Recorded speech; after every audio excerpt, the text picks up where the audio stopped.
Hey guys, welcome back to my channel. Today I'm going to share with you a really easy recipe for homemade sloppy joes.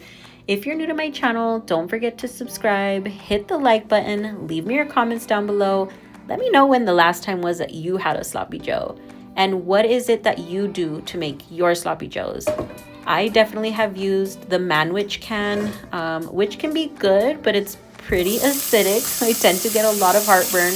So I don't get to make these too often because trust me, I will suffer. So I have been on the hunt for a recipe of sloppy joes, and I feel like this one has been the best one so far. So I did go ahead and start off by cooking half of a red bell pepper, a green bell pepper, and a medium-sized onion. I definitely cut up way too much. And I do have some picky eaters who do not love bell peppers. So I do always start by cooking them first. That way they can cook down, get nice and soft. And as they're cooking, if you do have picky eaters like myself, as it cooks in the sloppy joe mix, by the time, you serve them up, they have cooked so long that you can't taste anything. You almost can't even taste the flavor. It doesn't come off as a bell pepper, if that makes sense. It just all works together. It just has that sloppy joe flavor and you would never know that they're there. So go ahead and start sauteing those. I did cook these with some olive oil at least 10 minutes. I did want to give those bell peppers some time to get get really soft and the onion to get translucent. And then I'll go ahead and add my 2 pounds of 80/20 ground beef. Now this does render a lot of fat for my liking, so I do like to cook with it because it does add a lot of flavor, but I definitely do remove that fat. So it does take some time. We are working with 2 pounds of ground beef, and so I do want to let that cook long enough to get nice and soft. Make sure it gets nice and browned up, and I won't be seasoning until I do remove the fat. All right, so after I get everything mixed together, I'm gonna go ahead and cook this at least, like I said, I want to say I cooked it at least 15 to 20 minutes. I was doing a few other things, so I did have time to let this cook nice and slow. And then I'll go ahead and give everything a nice mix now that it's nice and brown. And I am actually going to cover this up for at least an additional 5 more minutes to get a little bit softer. As you can see, I have gone ahead and removed most of the fat, and then we're going to start seasoning. So we are using 2 pounds of ground beef, guys, so please don't be shy to season. Obviously don't go too crazy. Later on we can add a little bit more as we taste. So I'm going to start with some salt, a little bit of black pepper, and I also do use garlic powder and onion powder. I did add fresh onion and fresh garlic, but we're not using a pre-made can of Manwich or a package of sloppy joes, so you definitely want to make sure you do season well. Like I said, it's not overpowering or anything. It's definitely needed. Okay, so don't be scared to season. I'm going to go ahead and give everything a good mix and let that come together. Okay, so now that we went ahead and added our seasonings, we're going to add some wash your ass sauce, Worcestershire, however you say it.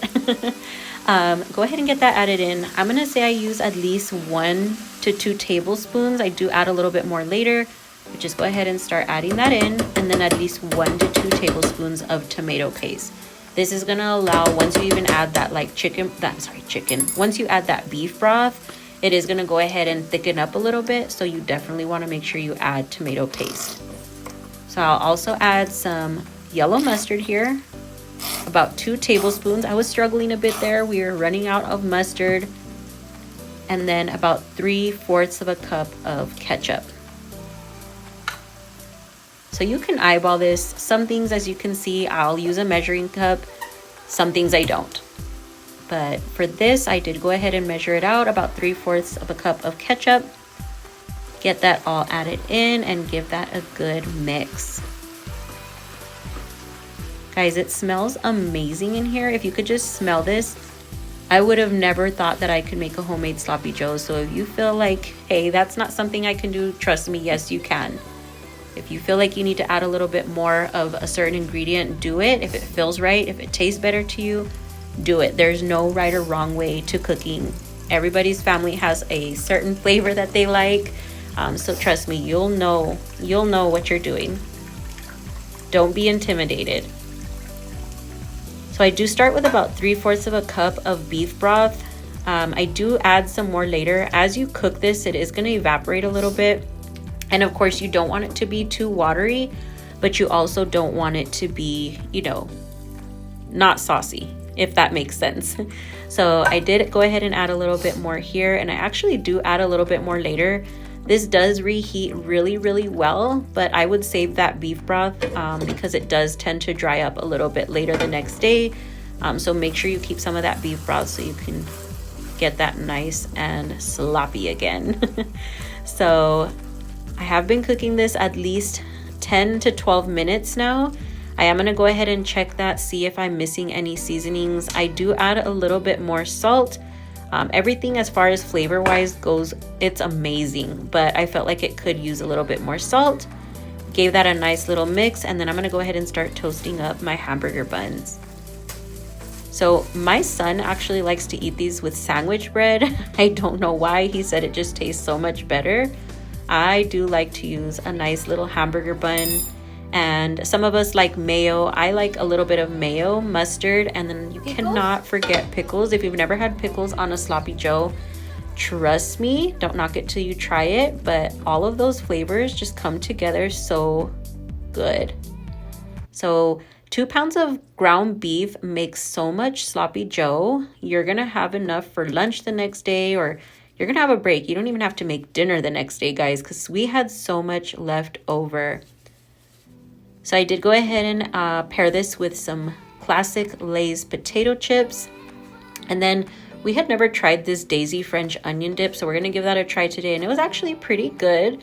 I typically do the French's. I can't remember the name of it, but this was the first time trying this one. It was amazing. I hope you give it a try, and I will see you next video. Bye, guys.